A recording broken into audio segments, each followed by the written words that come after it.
ان هذا القرآن يهدي للتي هي اقوم ويبشر المؤمنين الذين يعملون الصالحات ان لهم اجرا كبيرا۔ بے شک یہ قرآن اس راستے کی ہدایت کرتا ہے جو بالکل سیدھا ہے، اور ان صاحبان ایمان کو بشارت دیتا ہے جو نیک اعمال بجا لاتے ہیں کہ ان کے لیے بہت بڑا اجر ہے۔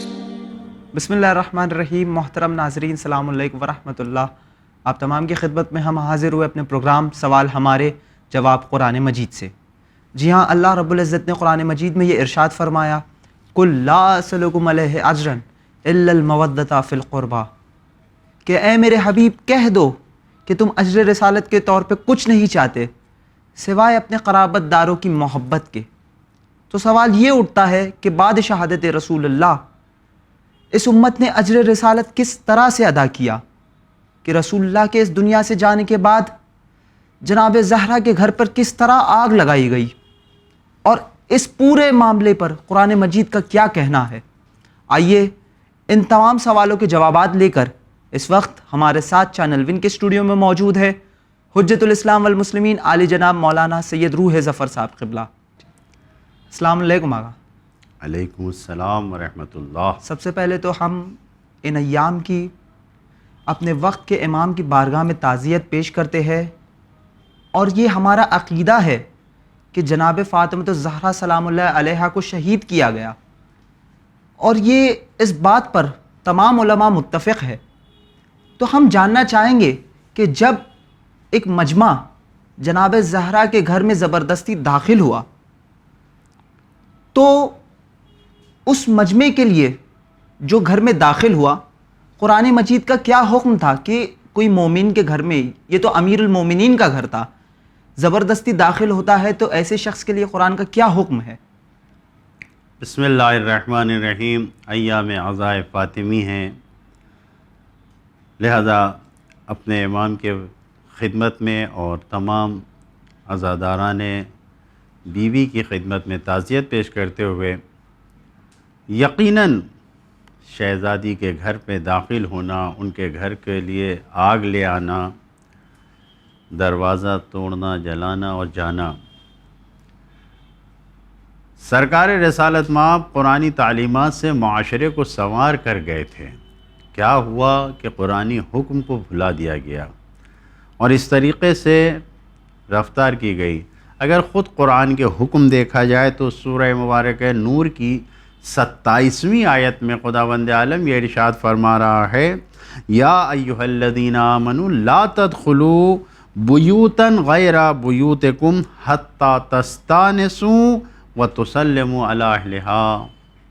اس آیہ مبارکہ میں خداوند عالم صاحبان ایمان کو خطاب کر رہا ہے کہ اے صاحبان ایمان، کسی کے گھر میں نہ داخل ہو، لا تدخلوا بیوتا، کسی گھر میں داخل نہ ہو، غیر بیوتکم، اپنے گھر کے علاوہ دوسروں کے گھر میں داخل نہ، حتیٰ یہاں تک کہ تستانسوا، تم وہاں سے انس حاصل کر لو، یعنی محبت کے ساتھ، رضایت کے ساتھ اجازت لے لو، پھر اس گھر میں جاؤ، تسلموا علی اہلہا، یہاں تک کہ ان کے اوپر جا کے سلام کرو۔ مقصد کہنے کا کیا ہے؟ اگر غور کیا جائے تو بغیر اجازت کے کسی کے گھر میں جانے کی اجازت نہیں ہے، جب تک پرمیشن نہ لی جائے، اجازت نہ لی جائے۔ کہ اس معاشرے میں جہاں سرکار رسالت مآب زندگی گزار رہے تھے، یہ آیت قرآن کی انہوں نے بیان کر دیا، یہ پورا سورہ لوگوں کے سامنے موجود ہے، یہ حکم قرآن موجود ہے، اور مسلمان اس کی رعایت کرتے تھے، لیکن اس کے باوجود بھی یہ جسارت کی گئی، اور اس طریقے سے سرکار رسالت مآب کا گھر تھا، وہ آ کے کہتے تھے السلام علیکم یا اہل بیت النبوہ۔ جس دروازے کو جلایا گیا، جس دروازے کو توڑ کے گھر کے اندر داخل ہوئے، وہ گھر وہ ہے جہاں پر ہمارے نبی نے آ کے بارہا اس بات کو کہا ہے کہ السلام علیکم یا اہل بیت النبوہ، یعنی اس گھر پہ داخل ہونے۔ سد الابواب الا بابھا، تمام دروازے بند کر دیے گئے سوائے اس دروازے کے۔ تو یہ سب تو قرآن مجید کا جو حکم تھا کہ نہیں جا سکتے، تو بغیر اجازت اور تستانسو سے یہ نتیجہ ملتا ہے، یہ پیغام ملتا ہے، زبردستی نہیں جا سکتے، توڑ نہیں سکتے، زور سے دروازے کو ناک نہیں کر سکتے، نہ یہ کہ مثلا اذیت دینا، چلانا، آگ و لکڑی لے کر آنا، یہ سارے کام کسی مومن کے گھر کے سامنے بھی نہیں کیا جا سکتا۔ شب رصد کے سرکار رسالت مآب کا گھر، شہزادی کائنات کا گھر، وہاں پہ ایسا کیا جا رہا ہے۔ اور پھر سورہ مبارک نور کی 28ویں آیت میں 27 کے بعد یہ کہا جا رہا ہے فَلَا تَدْخُلُوهَا، گھروں میں داخل نہ کرو، حَتَّى يُؤْذَنَ لَكُمْ، یہاں تک کہ تمہیں اجازت دے دی جائے۔ اگر اجازت مل جائے، وہ بھی اجازت دل سے ہو، تو پھر کیا ہے؟ تو جاؤ۔ وَإِنْ قِيلَ لَكُمْ، اگر تم سے کہا جائے ارجعوا، تو پلٹ جاؤ۔ کیوں؟ اس لیے کہ تم سے کہا جا رہا ہے فرجعوا۔ کیا شہزادی نے مگر کہا نہیں ہے؟ طبری میں موجود ہے، شہزادی نے وہاں پر گفتگو کیا ہے اور یہ کہا ہے، یعنی واپس جانے کی درخواست کی ہے۔ تو اب یہ صاحبان ایمان بتائیں کہ کیا اس قرآنی معاشرے میں، اس ایمانی معاشرے میں اس حکم پر عمل نہیں کیا جانا چاہیے تھا؟ یقیناً قرآن یہ کہہ رہا ہے کہ کسی کے گھر میں نہیں داخل ہو سکتے، نبی کے گھر میں داخل نہیں ہو سکتے۔ تو جب نہیں داخل ہو سکتے تو جو لوگ بھی اس دروازے پہ آئے، اس دروازے کو انہوں نے توڑا، جلایا اور اس گھر میں داخل ہوئے، یہ قرآن کے حکم کی روشنی میں بالکل غلط تھا، یہ حرام کام تھا، یہ جائز کام نہیں تھا۔ جی بالکل آقا، جو یہ دونوں آیتیں ہیں سورہ نور کی 27 اور 28ویں آیتیں، گویا شاید اسی واقعے کی جانب اشارہ کر رہی ہو کہ آپ مت جاؤ، اور اگر آپ سے پلٹنے کے لیے کہا جائے تو آپ پلٹ جائیے۔ اب یہاں پہ سوال یہ اٹھتا ہے کہ اکثر جناب محسن کے وجود پر اعتراض کیا جاتا ہے، اور جب جناب محسن ہی نہیں ہوگے تو شہادت کیسی؟ تو ہم جاننا چاہتے ہیں کہ جناب محسن کا تذکرہ، ان کا وجود کیا قرآن مجید میں پایا جاتا ہے یا نہیں؟ قرآن مجید کی جو آیتیں ہیں، یقیناً ان آیتوں کی تفسیر اہل بیت اطہار علیہ السلام سے ملی ہے ہمیں۔ جی بالکل۔ اور ظاہر سی بات ہے، اہل البیت ادری ما فی البیت، گھر والے بہتر جانتے ہیں کہ گھر میں کیا ہے۔ بے شک۔ تو جو نبی کے اہل بیت ہیں وہ زیادہ بہتر بتائیں گے کہ نبی کے اوپر نازل ہونے والی آیتوں کا مقصد کیا ہے، بالکل، کیا تفسیر ہے، کیا تعویل ہے، کیا بیان ہے، کیا پیام ہے، یہ کوئی نہیں بتائے گا، یہ اہل بیت اطہار علیہ السلام بتائیں گے۔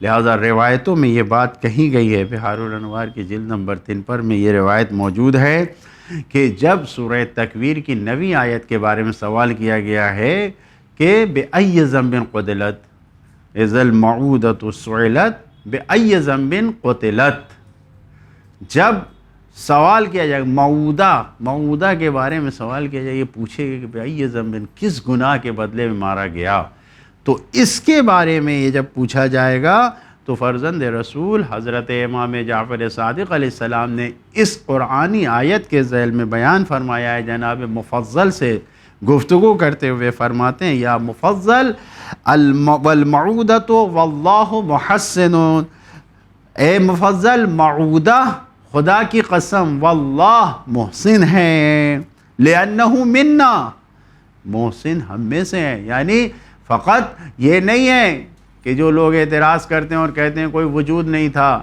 یہ امام صادق علیہ السلام کہہ رہے ہیں کہ محسن تھے، وہ بھی ہم میں سے تھے، اور یہ معودت سے مراد کہ یہ جو سوال کیا جائے گا کس گناہ میں مارے گئے، واللہ یہ محسن ہیں جو ہم میں سے ہیں، لا غیر، اس کے علاوہ کوئی نہیں ہے۔ فمن قال غیر ھذا فکذبوا، اگر کوئی یہ کہے کہ اس معودت سے مراد کوئی اور ہے تو اس کو جھٹلا دو، اس کا انکار کر دو، یہ امام فرما رہے ہیں۔ اور یقیناً معتبر تاریخوں میں یہ بات ثابت ہے کہ شہزادی کائنات کے شکم مبارک میں جناب محسن کی شہادت ہوئی ہے، اور یہ شہادت کسی اور وجہ سے نہیں ہوئی ہے، یہ اسی وجہ سے ہوئی ہے کہ جب دروازے کو جلانے کے بعد اس پر لات ماری گئی ہے اور دروازہ اپنی جگہ سے ٹوٹ کر اکھڑ کے گرا ہے، تو در و دیوار کے درمیان جو مصیبت آئی ہے شہزادی پر، اس مصیبت کی بنیاد پر جناب محسن شکم مادر میں شہید ہوئے ہیں۔ معتبر تاریخیں بیان کرتی ہیں کہ خود شہزادی نے کہا ہے واللہ قتل ما فی احشائی، جو میرے پہلو میں میرا بچہ تو مارا گیا۔ تو یقیناً قرآن مجید کی روشنی میں جناب محسن کا تذکرہ اس آیت میں سورہ تکویر کی 9 نمبر آیت میں ملتا ہے، جس کو اہل بیت اطہار نے بیان کیا ہے۔ بہت بہت شکریہ آگا کہ آپ نے ان ایام کے ریلیٹڈ جو کویریز اٹھتی ہے، جو مسائل اٹھتے ہیں، خصوصاً جناب محسن کے وجود کے حوالے سے ان کا بہت ہی بہترین انداز میں آپ نے جواب دیا۔ تو ناظرین، امید کرتے آپ کو یہ پروگرام پسند آیا ہوگا۔ انشاءاللہ آپ کی بارگاہ میں پھر ایک بار ہم حاضر ہوگے اس سیریز کے ساتھ، سوال ہمارے جواب قرآن سے، خصوصاً ایام فاطمیہ کے متعلق انشاءاللہ۔ تب تک کے لیے لینا چاہتے ہیں آپ سے الوداع۔ دیکھتے رہیے چینل ون پیغام انسانیت۔ خدا حافظ۔